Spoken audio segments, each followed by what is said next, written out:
सोलापूरमधील Akkalkot MIDC textile कंपनीला भीषण आग लागली आहे.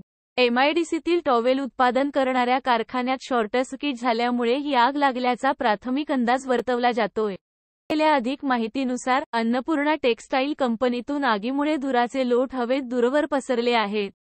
सोलापूर अग्निशामक दलाच्या जवानांकडून आग आटोक्यात आणण्याचे प्रयत्न सुरू आहेत.